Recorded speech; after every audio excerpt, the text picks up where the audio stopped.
تخلیق ہے اور میری پسند ہے، میرا محبوب ہے۔ تو جو اللہ تعالیٰ جل شانہ کی تسبیح و تحلیل کے لیے مخلوق پیدا ہوئی ہے اور کوئی کام ہی نہیں ہے، صرف طاعت خداوندی کے لیے، اس کو بھی اللہ تبارک تعالیٰ جل شانہ نے فرمایا کہ تم میرے محبوب پر، بلکہ خبر دے دی کہ وہ درود تو بھیجتے ہیں، تو اے مومنوں تم بھی ان پر درود و سلام پڑھو۔ یہ آیت مقدسہ حضور نبی کریم علیہ الصلوۃ والسلام کی عظمت اور آپ کی شان اور رفعت شان یعنی بلندی اس پر واضح طور پر دلالت کرتی ہے۔ اللہ حکم الحاکمین جل وعلا نے اس اہتمام سے جو انبیاء سابقین ہیں ان کے بارے میں کسی کے لیے ایسا حکم نہیں فرمایا اس اہتمام کے ساتھ۔ یہ ضرور موجود ہے کہ اللہ حکم الحاکمین جل وعلا ان پر سلام بھیجتا ہے، اور قرآن مقدس کے اندر یہ وہی موجود ہے، بار بار سلام علی موسیٰ و ہارون ہے، سلام علی ابراہیم ہے، سلام علی الیاسین ہے، اور سلام علی نوح فی العالمین ہے، مگر صلاۃ اور سلام دونوں کے ساتھ، اور پھر اس خبر کے ساتھ کہ اللہ بھیجتا ہے، اے مومنوں تم بھی بھیجو۔ یہ اہتمام ہمارے آقا امام الانبیاء جناب محمد رسول اللہ صلی اللہ تعالیٰ علیہ وسلم کے لیے، اور آپ کا خاص یہ امتیاز ہے۔ اور پھر یہ کہ درود و سلام نبی کریم علیہ الصلوۃ والسلام پر جب پڑھا جاتا ہے تو سلام، یہ عزت، یہ شرف، یہ کرامت تو نبی پاک صلی اللہ تعالیٰ علیہ وسلم کی ہے کہ ہم آپ کی خدمت میں صلاۃ و سلام بھیجتے ہیں، مگر یہ طاعت اللہ حکم الحاکمین کی ہے، کیونکہ اس کے حکم کے مطابق کر رہے ہیں نا، مامور بہی پر عمل ہو رہا ہے۔ اس اعتبار سے اس کا اجر و ثواب اللہ تبارک تعالیٰ جل شانہ عطا فرماتا ہے، اور اللہ جن کاموں پر اجر و ثواب عطا فرماتا ہے وہ یقیناً اللہ تبارک و تعالیٰ کی طاعت اور اس کی عبادت میں وہ چیزیں داخل ہوتی ہیں۔ یعنی درود نبی پاک پر بھیجنا یہ طاعت اللہ تعالیٰ کی ہے، اور بندگی اللہ تبارک تعالیٰ کی بنتی ہے۔ درود حضور پر بھیجا جا رہا ہے، خوش رب ہو رہا ہے، اور اس پر بندے کو اجر و ثواب عطا فرما رہا ہے۔ اور پھر یہ وہ بندگی اور یہ وہ عمل ہے، حسن عمل ہے، کہ جس میں نہ صرف یہ کہ ایک بندہ جو ہے وہ عمل کر رہا ہے، بلکہ کتنا قابل فخر کام ہے کہ جس میں اللہ کی مقرب اور مکرم مخلوق، فرشتے، ملائکہ، وہ بھی شریک عمل ہیں، اور نہ صرف ملائکہ شریک عمل ہیں بلکہ خود خالق کائنات جل وعلا وہ اس عمل کو یہ اعزاز عطا فرما رہا ہے کہ یہ تو اللہ تبارک تعالیٰ جل شانہ اپنی شان کے لائق وہ بھی آپ پر درود و سلام بھیج رہا ہے۔ اس لیے درود اور سلام یہ اہتمام ہے ہمارے آقا صلی اللہ علیہ وسلم کے لیے، اور درود شریف پڑھنے کا طریقہ رسول اللہ صلی اللہ علیہ وسلم نے خود سکھایا۔ اللہم صلی علی محمد وعلی آل محمد کما صلیت علی ابراہیم وعلی آل ابراہیم انک حمید مجید، اللہم بارک علی محمد وعلی آل محمد کما بارکت علی ابراہیم وعلی آل ابراہیم انک حمید مجید۔ اور اس کے ساتھ ساتھ سلام کا طریقہ بھی رسول اللہ صلی اللہ تعالیٰ علیہ وسلم نے خود سکھایا۔ یہ سیاستہ اس وقت میرے سامنے موجود ہے، اس میں حضرت عبداللہ ابن مسعود رضی اللہ تعالیٰ عنہ معلم امت ہیں، استاذ ہیں پوری امت محمدیہ کے، ان کی جو روایت ہے تشہد کی اور درود کی، اس میں بھی یہ الفاظ مبارکہ موجود ہیں کہ السلام علیکہ ایھا النبی ورحمۃ اللہ وبرکاتہ، السلام علینا وعلی عباد اللہ الصالحین۔ تو درود اور سلام دونوں کا طریقہ سکھایا ہے۔ اب یہ بات ذہن میں رہے کہ محترم علامہ صابری صاحب نے جو سوال میرے سامنے پیش کیا ہے اس کے اندر غالباً یہ پہلو بھی پیش نظر ہے کہ درود و سلام پیش کرنا تو اہم ترین ایک فعل مبارک ہے اور عمل مبارک ہے، مگر اس کے اندر یہ آداب کہ کس کو درود اور سلام انبیاء کرام، رسول اعظام، یا انبیاء کے سردار اور رسول اعظام کے قائد اور ساری مخلوق کے، اللہ کی ساری مخلوق سے کہ رہبر رہنما جناب محمد مصطفیٰ صلی اللہ تعالیٰ علیہ وسلم، آپ کی بارگاہ اقدس میں درود و سلام پڑھنا، یا انبیاء کرام رسول اعظام پر درود و سلام پڑھنا جن کے لیے قرآن پاک میں سلام کے باقاعدہ سیغے موجود ہیں، تلاوت اس کی ہم کرتے ہیں۔ وسلام علی المرسلین بھی آ گیا جمع، سبحان ربک رب العزت عما یصفون وسلام علی المرسلین والحمد للہ رب العالمین۔ تو رسول اعظام پر سلام ہے اور نبی پاک پر سلام بھی ہے، صلات بھی ہے، مگر سوال اس پہلو کی طرف ہے کہ لوگ جب انبیاء کے علاوہ بعد از انبیاء رسول اعظام، خاص طور پر ہمارے پیارے آقا صلی اللہ علیہ وسلم کے بعد آپ کی امت کے صلحاء، صدیقین، شہداء یا صالحین، جن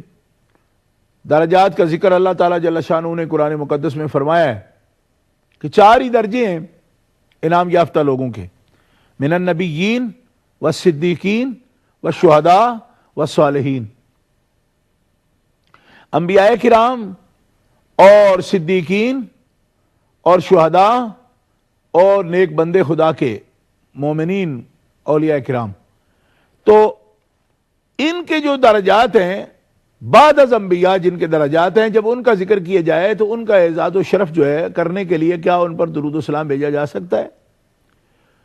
اس سلسلے میں محدثین کرام نے یہ فرمایا ہے کہ صلاۃ اور سلام یہ جناب محمد رسول اللہ صلی اللہ تعالی علیہ وسلم، ہمارے پیارے آقا صلی اللہ تعالی وسلم کے ساتھ خاص ہے کہ درود اور سلام جو ہے استقلالاً کا مطلب یہ ہے کہ جس میں مقصود ہی نبی کریم علیہ الصلوۃ والسلام پر درود شریف بھیجنا ہے، تو اس صورت میں درود و سلام انبیاء کرام علیہ السلام کے ساتھ خاص ہے، اور خاص طور پر یہ امام الانبیاء جناب محمد رسول اللہ کا اعزاز ہے کہ اللہ رب العزت جل وعلا نے جیسے حکم فرمایا ان پر درود اور سلام بھیجا جائے، جس طرح کہ ہم تمام مسلمان درود و سلام پڑھتے ہیں، اللہم صلی علی محمد وعلی آل محمد پڑھتے ہیں، اس میں درود ہے، اور السلام علیکہ ایھا النبی یہ سلام ہے۔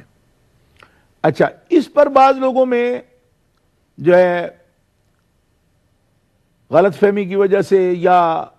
شومی قسمت کے ایسے باتوں میں لوگ الجھ جاتے ہیں۔ پہلے تو یہ بھی جھگڑا کرتے ہیں کہ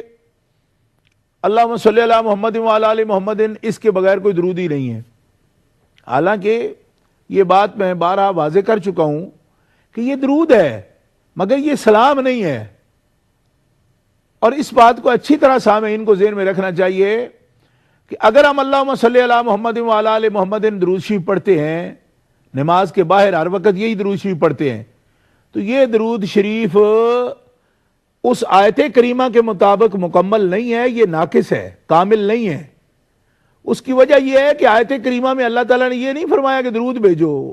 اللہ تعالیٰ نے یہ فرمایا درود بھی بھیجو، سلام بھی بھیجو، اور اللہم صلی علی محمد پہلے لفظ سے لے کر آخری لفظ بارک والا جو ہے اس میں بھی آخر تک پہنچ جائیں، اس میں سلام کا لفظ ہی کوئی نہیں۔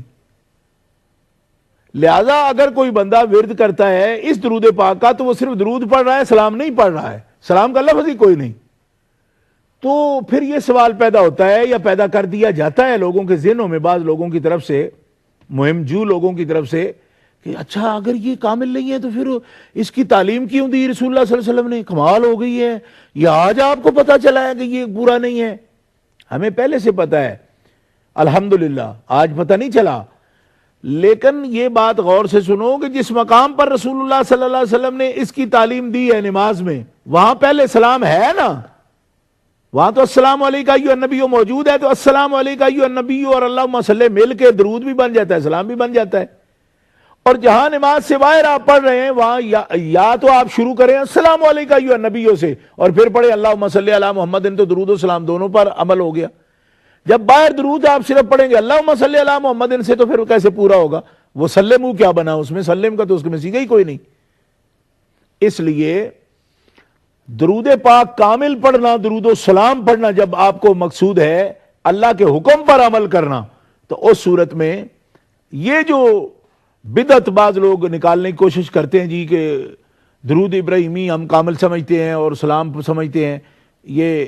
ان لوگوں کی اختراع ہے جو اس کو لوگوں پر مسلط کرتے ہیں اور کہتے ہیں جی یہ پڑھنا افضل ہے، افضل تب ہوگا جب پہلے السلام علیکم ایھا النبی پڑھا جائے گا، نہ پڑھا جائے تو یہ آدھا رہ گیا۔ درود والی آیت پر سلو پر عمل ہو گیا مسلمان کا، سلے منہ پر نہیں ہوا اگر صرف اللہم صلی علی محمد پڑھتا رہے ساری عمر تو جامع عمل تب ہوگا کہ صلاۃ اور سلام دونوں کے صیغے جمع کرے۔ اسی لیے درود پاک کے صیغے کے ساتھ جب ہم اہل اسلام پڑھتے ہیں، اہل سنہ والجماعہ پوری دنیا میں الصلاۃ والسلام علیک یا رسول اللہ، تو یہ جامع ہو جاتا ہے، اس میں صلاۃ بھی آ گیا، سلام بھی آ گیا، اور ایھا النبیوں کا بدل یا رسول اللہ وہ بھی آ گیا، کیونکہ اس میں صیغہ ندا کے ساتھ سلام جو ہے وہ رسول اللہ صلی اللہ تعالی علیہ وسلم نے سکھایا ہے۔ اس لیے یا پھر نماز کی طرز پر پورا پڑھیں، پہلے سلام کے لفظ پڑھیں السلام علیکم ایھا النبی، اور پھر پڑھیں اللہم صلی علی محمد، اس طرح ورد کرتے رہیں تو بھی جو ہے وہ پورا ہو جاتا ہے۔ اچھا، اب یہ بات جو علامہ صاحب نے ابھی پوائنٹ اٹھایا کہ اگر نبی کریم صلی اللہ تعالی علیہ وسلم کے بعد درود شریف یا درود و سلام ہم پڑھ رہے ہیں اور اس میں آپ کی امت کو شامل کر رہے ہیں، یا آپ کے خانوادہ عطرت پاک آل پاک کو شامل کر رہے ہیں، یا آپ کے اصحاب پاک کو شامل کر رہے ہیں، تو اس کا طریقہ کیا ہوگا؟ اس کا طریقہ وہی ہے ناظرین اور سامعین، اس کا وہی طریقہ ہے جو طریقہ آپ نے دیکھا جس میں رسول اللہ صلی اللہ علیہ وسلم نے تعلیم دی ہے۔ رسول اللہ صلی اللہ تعالی علیہ وسلم نے جو درود شریف سکھایا ہے اس میں خود آل پاک کو شامل کیا ہے، اللہم صلی علی محمد وعلی آل محمد۔ تو کیا سمجھ آئی آپ کو؟ یعنی جب آپ روز پڑھتے اللہم صلی علی محمد وعلی آل محمد، یہی روایت ہے درود شریف کی۔ حضرت عبداللہ ابن مسعود رضی اللہ تعالیٰ عنہ جو معلم امت ہیں، جن کو مقرر کیا کہ سکھاؤ ان کو، انہوں نے یہی تلاوت کی ہے درود شریف کی، اللہم صلی علی محمد وعلی آل محمد، اللہم بارک علی محمد وعلی آل محمد کما بارکت علی ابراہیم وعلی آل ابراہیم انک حمید مجید۔ تو سمجھ یہ آئی کہ نبی پاک علیہ الصلوۃ والسلام نے امت کو یہ تعلیم دی ہے کہ درود جب پڑھو تو اللہم صلی علی محمد پڑھو، اور پھر پڑھو وعلی آل محمد۔ اس کو کہتے ہیں اتباعاً درود پڑھنا۔ جب نبی پاک صلی اللہ علیہ وسلم کا اسم گرامی نہ آئے، آپ کا اسم گرامی موجود نہیں ہے درود و سلام میں، تو اس وقت استقلالاً درود ہوگا، سیدھا اسی بندے کے لیے مقصودی ہوگا پڑھنا۔ تو یہ امت کے لیے استقلالاً درود شریف بھیجنا یہ نبی پاک علیہ الصلوۃ والسلام کی شان اقدس کے خلاف ہے، کیونکہ یہ ان کا اعزاز ہے کہ استقلالاً درود شریف ان پر بھیجا جائے۔ ہاں، ان کی اتباع میں وعلی آل محمد کر کے آل محمد کریم صلی اللہ علیہ وسلم، آل پاک سرکار کی، ان کے لیے بھی آپ درود شریف بھیج سکتے ہیں، کیونکہ حضور نے سکھایا ہے۔ اور پھر وعلی آل محمد جو ہے یہ تو اس پر نص ہو گئی سنت سے کہ اتباعاً درود شریف پڑھنے پر کوئی اختلاف نہیں ہے امت کے درمیان، کہ اتباعاً درود شریف آپ کی آل پاک پر، اصحاب پاک پر پڑھنا، کیوں؟ ازواج مقدس پر پڑھنا، کیوں؟ کہ بخاری شریف کی حدیث کے اندر جس طرح آل محمد کے لفظ ہیں، ازواج محمد کے لفظ بھی موجود ہیں۔ اور نبی کریم علیہ السلام نے دعا کے دوران جو ہے اللہم صلی